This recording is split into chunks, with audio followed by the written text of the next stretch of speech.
Hello everyone, this is Elliott Serrano and Jose Melendez, and this is the Comic Culture Warrior YouTube channel coming to you from Schaumburg, Illinois. Dreamline Comics in Schaumburg, Illinois.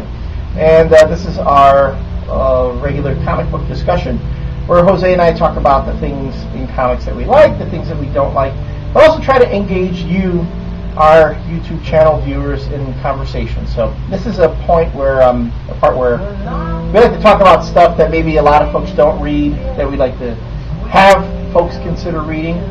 And we had a discussion in the last round of segments about what we had: the Sword. Simon Dark, another book that you really feel should get. And the first trade is coming out this Wednesday.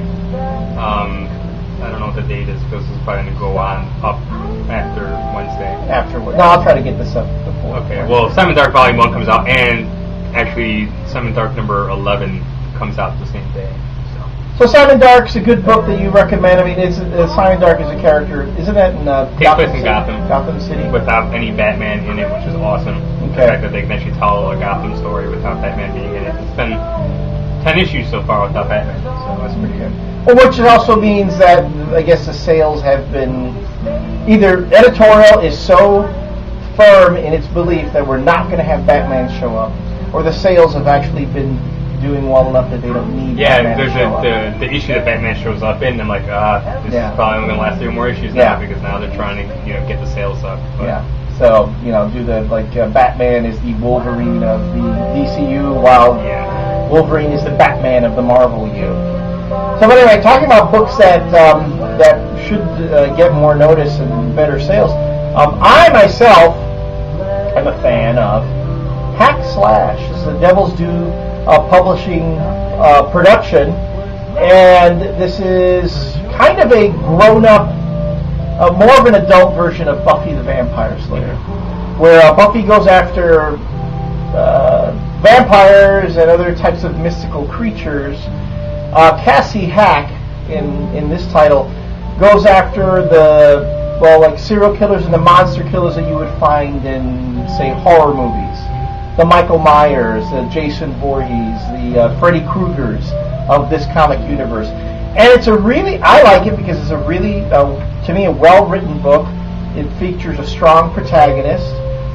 Cassie Hack has a companion who is kind of he's kind of like Jason, but not a bad guy. Mm-hmm. Big, lumbering kind of fella who hangs out with him. And it harkens back to another creation that Tim Seeley, the creator of Hack Slash, did, which was Lovebunny and Mr. Hell. I remember that. Wow. Lovebunny and Mr. Hell. I've that in a long time. Great book. I love that book. I wish that Tim would bring back Lovebunny and Mr. Hell, because that was a fun little title. Actually, that was. I haven't thought of that comic in forever. I didn't know he did that. Yeah, he wrote and drew it. And another Devil's Due book, along with Hack Slash. I really would recommend folks read it, but this is not, like this one here, the Hack Slash Suicide Girls Annual. You're about how... I know, young readers, kids really can't read this because there is, blood and nudity, even in this one, in the Suicide Girls Annual, which had a really interesting marketing slant to it. That there's a section here, I can't show it, but where you have a whole bunch of drawings of Cassie Hack in a laundromat, and these were all photo sets that the Devil's Due people produced, and were actually shown on the Suicide Girls website. Mm-hmm. And every week or so, a new photo set would premiere, and it's Cassie Hack basically revealing more of herself as you go. And with Suicide Girls, folks who know the Suicide Girls website, that's basically women who are, showing themselves in different types of disrobeness. Is that a word? It is now. But it's a popular site, very popular really with fanboys and geeks, because you see them at the the Suicide Girls that have a table at the comic book convention. Yeah, I don't really get the Suicide Girls thing. I really don't. You don't? I kind of get it. I kind of like it. Right, it's really, I get it. Yeah. But I I don't know. I get it. I get what they're doing. I get who the people who like them are. Oh, okay. But you get it, but you don't like it. I could care less about it. I just think it's one of those things that I really have. I'm so apathetic about. Like, I have no opinion whatsoever, and I'm like I understand what they're doing. I understand who they're selling it to, but I could really give a shit because it doesn't interest me in the least. Well, which is fine. But I mean, back to the marketing issue, though. The book, I mean, you were essentially able to see these pages and this artwork for free online, and afterwards they collected it in this annual along with the story. And this is, from what I understand, one of their top sellers. Oh, I think it is double this. It's like top seller. It's I not mean, just it's for a huge. movie and. Yeah, well, Hack Slash is Rogue Pictures is developing it into a film right now. I think it's a great idea, and this is a title that more readers should get into, if anything, more older readers, more mature readers, because this is a mature audience's title. Unlike Buffy, where you can teens and preteens can read Buffy the Vampire Slayer. Well, okay, if you are preteen or a teen from a homeschooled environment or live in a very fundamentalist Christian house, no, you can't read it, and this certainly wouldn't be allowed in your house either. I remember when that series first came out. Like, the reason I haven't really read it is that the character design, not really her companion's character design and just some of the stuff that I saw initially just reminded me too much of Body Bags. Ah, yes. The Jason Pearson stuff. Yeah.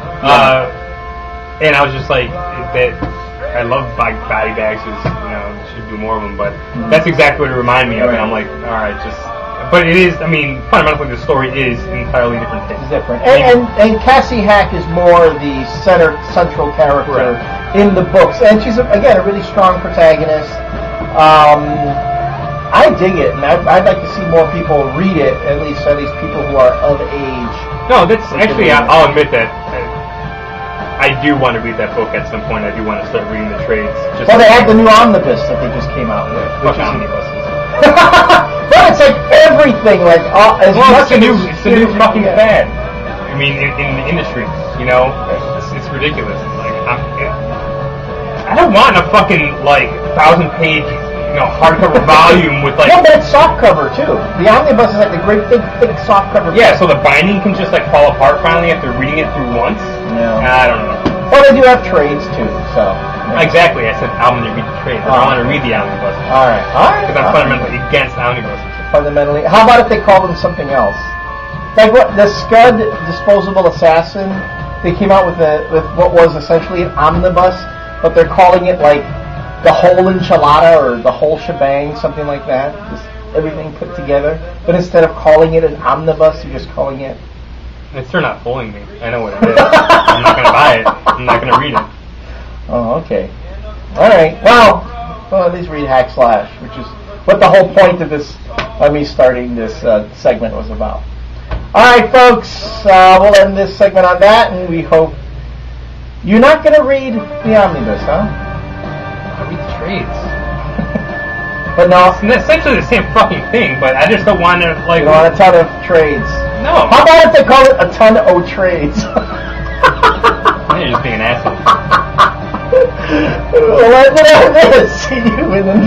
See you in the next segment.